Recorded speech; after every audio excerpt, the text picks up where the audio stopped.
Hello investors, welcome to another session of share academy members. Date है आज 2/5/2025 और रात के तकरीबन 9 बजे के आसपास हो रहे हैं। हम लोग अपने डेटा के ऊपर काम कर रहे हैं। जैसा कि आपको बताया था कि फंडामेंटल और टेक्निकल एनालिसिस से रिलेटेड हम लोग डेटा अपना मेंटेन कर रहे हैं और उसी के बीच में एक बड़ी अच्छी कॉल आई हमारे पास में। बेसिकली एक सजेशन या फिर कहिए कि एक तरीके का क्वेश्चन आया हमारे एक व्यूअर के द्वारा। उन्होंने कहा कि भैया एक 20 रुपये का शेयर जो है वो 130 रुपये के करीब चला गया है और मुझे लग रहा है कि ये एक जैकपॉट शेयर है। कितनी मज़ेदार चीज़ है ना कि अगर कोई एक स्टॉक आपको ऐसा मिल जाए तो तकरीबन 6 गुने के आसपास ऑलरेडी भाग चुका हो और फिर आप अगर उसका डेटा देखें तो आपको वो शानदार लगे।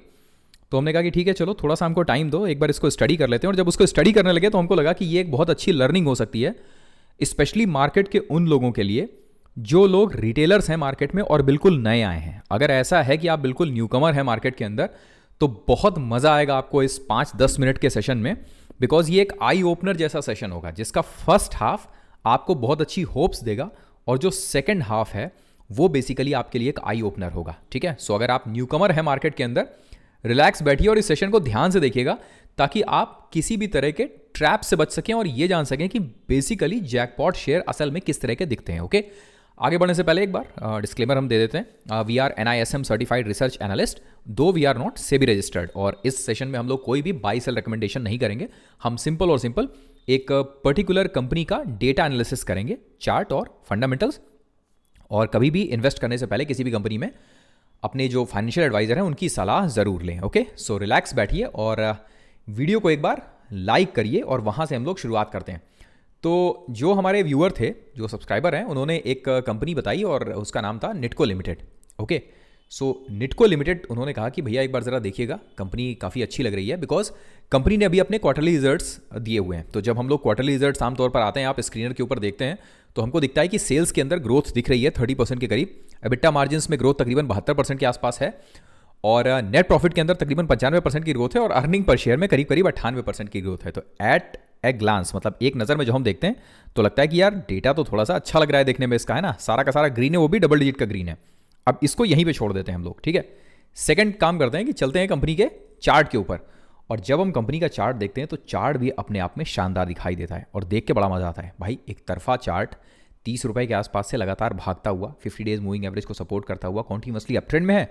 वॉल्यूम भी ज़बरदस्त दिखाई दे रहा है, किसी तरह की कोई समस्या नहीं है और ऑलमोस्ट जो स्टॉक है वो इस समय अपने 52 वीक्स हाई के आसपास में है। ठीक है ना, तो चार्ट पूरा का पूरा बढ़िया दिखाई दे रहा है, पूरी तरह से रोजी पिक्चर है। अब सिंपल क्वेश्चन, आप अगर मार्केट में न्यूकमर हैं, आप बिल्कुल नए रिटेल ट्रेडर इन्वेस्टर हैं, तो इतनी इंफॉर्मेशन के आधार पर 10 में से आप कितने मार्क्स देंगे इस स्टॉक को स्ट्रेंथ वाइज कि ये स्टॉक बढ़िया है। ठीक है, अगर हम ये पूछें आपसे तो 10 में से आप मार्क्स दीजिए। अगर आप 10 में से 10 देंगे दैट मीन्स कि ये स्टॉक बहुत अच्छा है, 10 में से 0 देंगे तो दैट मीन्स कि ये स्टॉक खराब है। ठीक है, ये है आपका scale.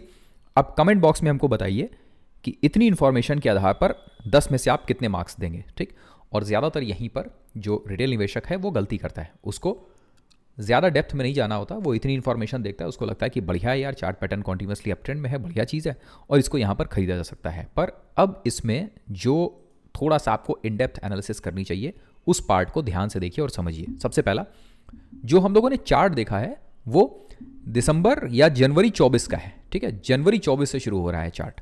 Okay, so that means कि अप्रॉक्सीमेटली 1.5 साल का चार्ट है ये। क्या हम लोगों ने ये जानने की जहमत उठाई कि इस कंपनी ने इससे पहले क्या किया है?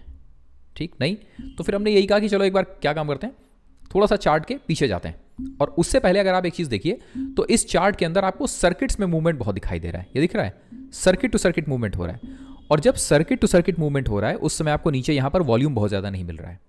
इसका मतलब है कि बहुत कम वॉल्यूम में चार्ट सर्किट्स में मूव कर रहा है। 1 2 3 सर्किट के अंदर जो चार्ट्स मूव करते हैं उसमें थोड़ा सा कॉशियस होने की ज़रूरत होती है, पहला। सेकंड, लॉन्ग टर्म चार्ट देखिए, अपने आप से सवाल पूछिए कि अगर ये कंपनी 2020 से लेकर 2024 तक कुछ नहीं कर रही थी तो सवाल है क्यों? भाई कोई तो कहेगा कि कोविड का टाइम था। चलिए, ये कंपनी 2009 से कुछ खास मार्केट में करके किसी को कुछ नहीं दी है। ठीक है, ये जो आपको रन दिख रहा था एक 2018 का और उसके बाद फिर गिरावट, ये चार्ट की स्ट्रेंथ का प्रतीक नहीं है। कंपनी की स्ट्रेंथ तब होती है जब उसके चार्ट्स कुछ इस तरह से चल रहे हों। ठीक, अगर ये कंपनी इतनी ही अच्छी होती तो इसका चार्ट ऐसे होना चाहिए था, पर अगर कंपनी का चार्ट ऐसे है दैट मीन्स इस कंपनी के साथ में कोई ना कोई प्रॉब्लम है। और उसमें भी सबसे इंपॉर्टेंट क्या है, 2018 से देखिए ये chart pattern continuously consolidation zone का है। अगर कंपनी इतनी अच्छी है तो 2018 से लेकर कंपनी 2023 तक एक ही जोन के अंदर क्यों? 5 साल में इस कंपनी ने कुछ करके नहीं दिया, ऐसा क्यों है? ये आपको अपने आप से सवाल पूछना चाहिए। ठीक हो गया। अब जरा आते हैं कंपनी के फंडामेंटल्स की तरफ। तो यहाँ पे जो देखने में आपको अच्छा लग रहा है, रोजी पिक्चर लग रही है, वो जरा कंपनी का बड़ा फंडामेंटल्स देखते हैं। ठीक है, तो कंपनी बेसिकली करती क्या है, टाइल्स और मार्बल्स के बिजनेस में है। खैर 3000 करोड़ का मार्केट कैप है कंपनी का। यहाँ पिक्चर नहीं मिल रही है, अच्छी पिक्चर मिल रही है यहाँ कंपनी के प्रॉफिट लॉस स्टेटमेंट पे। ध्यान से देखिएगा, टॉप लाइन या कंपनी का सेल या कंपनी का धंधा लगातार घट रहा है। कंपनी एक टाइम 700-800 करोड़ का धंधा करती थी, आज की डेट में 300 करोड़ का धंधा कर रही है। एक दूसरा, ऑपरेटिंग प्रॉफिट मार्जिन 3% और उसके बाद नेगेटिव 11% का, यानी कि कंपनी अपने धंधे से कोई मुनाफा नहीं कमा पा रही है। देन कंपनी का बॉटम लाइन या कंपनी का net profit continuously down trend के अंदर नेगेटिव है। इस कंपनी ने कभी भी मुनाफा कमाकर नहीं दिया है किसी भी तरह का।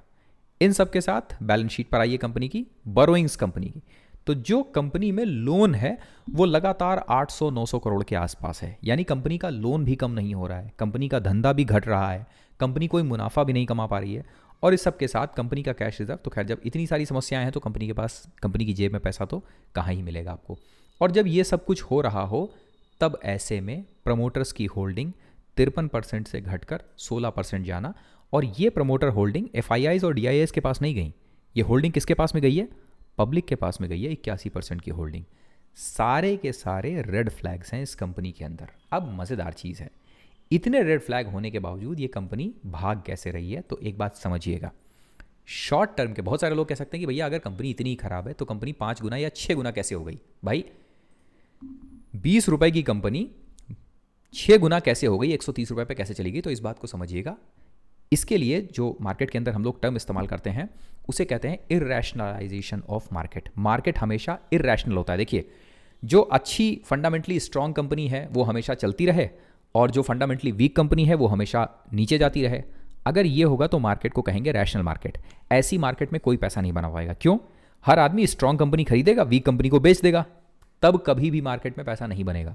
मार्केट में पैसा तभी बनता है जब मार्केट इरैशनल होती है। ठीक है, और ऐसे टाइम में आपको इस तरीके की कंपनियां 5 गुना 10 गुना होते हुए दिखेंगी, पर सवाल यह है कि कितने लंबे टाइम तक ये कंपनियां सर्वाइव करेंगी।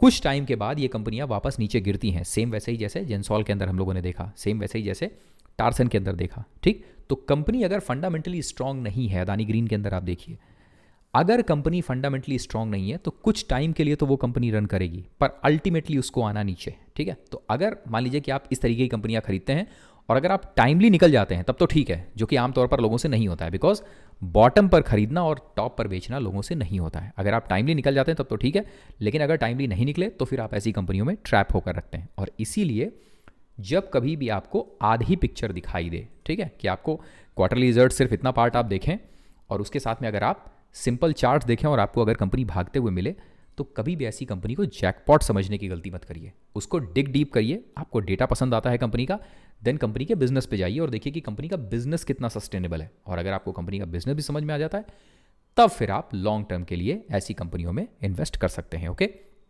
ये था आज का छोटा सा सेशन। और अगर आपको ये जानना है कि इस तरीके से इतनी सिंपल भाषा में इतनी आसानी से कैसे सीखें कंपनी का फंडामेंटल एनालिसिस और टेक्निकल एनालिसिस, तो आप ज्वाइन बटन पे क्लिक करके हम लोग के कम्युनिटी के मेंबर बन सकते हैं। वहाँ पे हम लोग इसी तरीके की स्मॉल लर्निंग्स को टेम्पलेट फॉर्म में लेकर आते हैं, जिसमें आप ये पर्टिकुलर सीरीज ज़रूर देखिए। और इन सब के साथ अगर आप स्विंग ट्रेडर हैं तो एक लेटेस्ट वीडियो जो हम लोगों ने डाला है डिफेंस सेक्टर के सारे 21 शेयर, जिसमें से 16 सबसे बढ़िया टॉप के शेयर आज के समय में जो सबसे अच्छे चार्ट्स पर आ रहे हैं, वो आपको यहाँ एक ही जगह पर सारे के सारे शेयर्स एक साथ मिल जाएंगे। बहुत बढ़िया चार्ट वाले जो हैं उनको हम लोगों ने 21 शेयर टोटल डिस्कस किए, पर जो सबसे अच्छे शेयर्स हैं उनको अलग निकाल के रखा हुआ है। और इन सब के साथ अगर आप ट्विटर पर नहीं हैं, हमको फॉलो नहीं करते हैं, तो एक बार ट्विटर पर जाकर शेयर एकेडमी को फॉलो कर सकते हैं। यहाँ पे आपको जो लेटेस्ट वीडियोस हैं और जो लेटेस्ट चार्ट पैटर्न्स हैं अच्छे, वो आपको देखने को मिल जाएंगे। जैसे 2 स्टॉक्स, मझगांव डॉक और कोचीन शिपयार्ड, बहुत बढ़िया चार्ट पैटर्न है,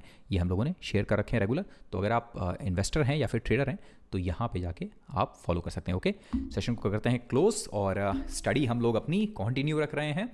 बेसिकली बहुत सारे क्वार्टरली रिजल्ट्स आए हुए हैं अच्छे, इन सब को पढ़ना है और देखते हैं कि इसमें से कुछ अच्छा निकल के आता है क्या। अगर निकलता है तो फिर आपके साथ में शेयर करेंगे अपना, और अपने पोर्टफोलियो का ध्यान रखिए, खूब जम के पढ़िए। ये पर्टिकुलर टाइम मार्केट के अंदर बेसिकली इस समय लॉन्ग टर्म इन्वेस्टमेंट के बजाय जो स्विंग ट्रेड है उसका टाइम है, बिकॉज निफ्टी थोड़ा सा वॉलेटाइल रह रहा है। बैंक निफ्टी हालांकि सपोर्ट दे रहा है पर फिर भी निफ्टी वॉलेटाइल रह रहा है। ओके, सो मिलते हैं आपसे अगले सेशन में। अपना फीडबैक देना बिल्कुल मत भूलिएगा, और अगर कोई भी ऐसा स्टॉक है जिसके बारे में आप टेक्निकल या फिर फंडामेंटल्स के बारे में जानकारी चाहते हैं तो कमेंट बॉक्स में डाल दीजिए, आने वाले सेशंस में हम लोग उसको कवर कर लेंगे। Thank you very much, have a nice day, good night, bye bye.